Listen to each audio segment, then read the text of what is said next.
Hi friends, నేను మీ Soundarya. Welcome back to our channel. ఈరోజు వీడియోలో చూడండి, పచ్చి పల్లికాయలు ఏ విధంగా ఉడికించుకోవాలో నేను మీకు చూపిస్తాను. ఇలా ఉడికించిన పచ్చి పల్లికాయల టేస్ట్ చాలా బాగుంటుంది. మరి ఇప్పుడు ఎలా ఉడికించుకోవాలో ప్రాసెస్లోకి వెళ్ళిపోదాము.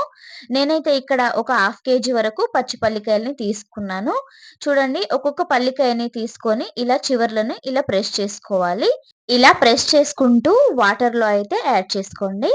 మనము ఇలా పల్లికాయ చివర్లని ప్రెస్ చేయడం వల్ల మనం ఉడికించినప్పుడు సాల్ట్ వాటర్ అనేది పల్లి గింజలోకి వెళ్ళి టేస్ట్ అనేది చాలా బావుంటుంది.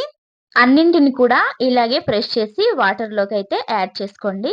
నాకైతే ఉడికించిన పల్లికాయలంటే చాలా ఇష్టమండి. మరి మీలో ఎంతమందికి ఇష్టమో కామెంట్ బాక్స్‌లో కామెంట్ చేయండి. నా ఛానల్‌ని కనుక ఫస్ట్ టైమ్ చూస్తున్నట్టయితే ప్లీజ్ అండి సబ్స్క్రైబ్ చేసుకొని సపోర్ట్ చేయండి.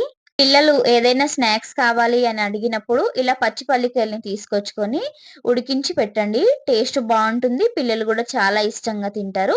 మనకు పల్లీల్లో ఫైబర్, ప్రోటీన్ అధికంగా ఉండడం వలన మన ఆరోగ్యానికి కూడా చాలా మంచిది.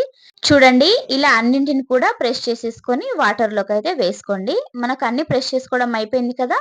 ఇప్పుడు వీటిని బాగా కడుక్కోవాలండి. మనకు పచ్చి పల్లికాయలకి మట్టి అనేది ఎక్కువగా ఉంటుంది కదా! 2, 3 సార్లు వాటర్ వేసి బాగా ఫ్రెష్‌గా కడుక్కోవాలి. 2, 3 సార్లు కడుక్కోవడం వలన మనకు పల్లికాయలకున్న మట్టి అనేది మొత్తం పోతుంది. చూడండి, 2, 3 సార్లు కడుక్కున్న తర్వాత నేను పచ్చి పల్లికాయలని చూపిస్తున్నాను. ఎంత ఫ్రెష్‌గా ఉన్నాయో చూడండి. మట్టి అనేది కొంచెం కూడా లేదు. ఇలా ఫ్రెష్‌గా కడుక్కున్న తర్వాత ఇప్పుడు వీటిని ఒక ఇలా గంజిలోకైతే వేసుకోండి. చూడండి, ఇలా గంజిలోకి వేసుకున్న తర్వాత ఇప్పుడు ఇందులోనే కొద్దిగా సాల్ట్‌ని వేసుకోండి. నేనైతే ఇక్కడ 2 టేబుల్ స్పూన్ల వరకి సాల్ట్‌నైతే యాడ్ చేస్తున్నాను. మీరు కావాలంటే ఇంకొక టేబుల్ స్పూన్ వరకి సాల్ట్‌నైతే యాడ్ చేసుకోవచ్చు. ఇలా సాల్ట్‌ని యాడ్ చేసుకొని ఇందులోనే వాటర్‌ని యాడ్ చేసుకోవాలి. చూడండి, ఇలా మనకు పల్లికాయలు మునిగేంత వరకు వాటర్‌నైతే యాడ్ చేసుకోవాలి. చూడండి, ఇప్పుడు వాటర్‌ని యాడ్ చేసుకున్నాం కదా! ఇప్పుడు ఈ పల్లికాయల్ని గ్యాస్ పైన పెట్టేసి ఉడికించుకుందాము. ఇలా స్టవ్ వెలిగించి మనము వాటర్‌ని యాడ్ చేసుకున్న పల్లికాయలనైతే స్టవ్ పైన పెట్టేసుకోవాలి. ఇలా స్టవ్ పైన పెట్టేసుకున్న తర్వాత మూత పెట్టేసి ఉడికించుకోవాలి. మనకు 5-10 నిమిషాల టైం పడుతుందండి. 5 నిమిషాల తర్వాత ఒకసారి నెమ్మదిగా మూత తీసేయాలి. చూడండి, ఇలా మూత తీసిన తర్వాత ఒకసారి ఇలా మనము పట్టుకర్రతో పట్టేసుకొని ఇలా కాస్త వాటర్‌ని కదుపుకోవాలి. ఇలా కలుపుకోవడం వలన ఏమవుతుంది అంటే మనకు సాల్ట్ వాటర్ అనేది అన్ని పల్లికాయలకి ఈక్వల్‌గా పడుతుంది. టేస్ట్ బావుంటుంది. మనకు 5-10 నిమిషాల్లో ఈ పల్లికాయలైతే ఉడికిపోతాయండి. చూడండి, నేను గ్యాస్ పైన పెట్టేసి 10 నిమిషాలయితుంది. మనకు పల్లికాయలైతే ఉడికిపోయాయి. ఇప్పుడు స్టవ్ ఆఫ్ చేసేసుకొని దించేసుకుందాము. ఇలా దించేసుకున్న తర్వాత ఒక జాలి గరిటెతోని ఈ వాటర్‌లో నుండి పల్లికాయల్ని ఒక ప్లేట్‌లోకైతే తీసుకోవాలి. ఎక్కువ సేపు వాటర్‌లో ఉంచకూడదండి. వాటర్‌లో మరీ ఎక్కువ సేపు ఉంచామనుకోండి, సాల్ట్ వాటర్ అనేది పల్లికాయలకి బాగా పట్టి కొంచెం సాల్ట్ ఎక్కువగా అనిపిస్తది. కాబట్టి వెంటనే ఇలా తీసేసుకోండి.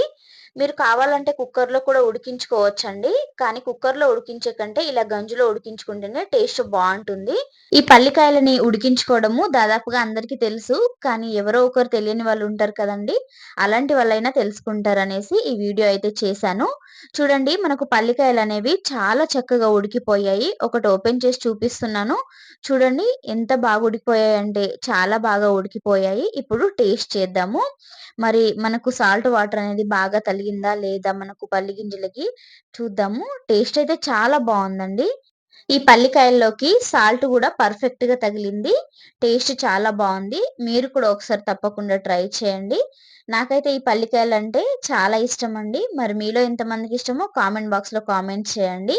మీ పిల్లలు ఏదైనా స్నాక్స్ కావాలని అడిగినప్పుడు ఇలా పచ్చి పల్లికాయల్ని ఉడికించివ్వండి. చాలా ఇష్టంగా తింటారు. వాళ్ళ ఆరోగ్యానికి కూడా చాలా మంచిది. అంతే అండి. పచ్చి పల్లికాయల్ని ఎలా ఉడికించుకోవాలో చూపించాను కదా! నా వీడియో కనుక మీకు నచ్చినట్టయితే లైక్ చేయండి, షేర్ చేయండి, సబ్స్క్రైబ్ చేయండి. ఓకే ఫ్రెండ్స్, బాయ్ మరి.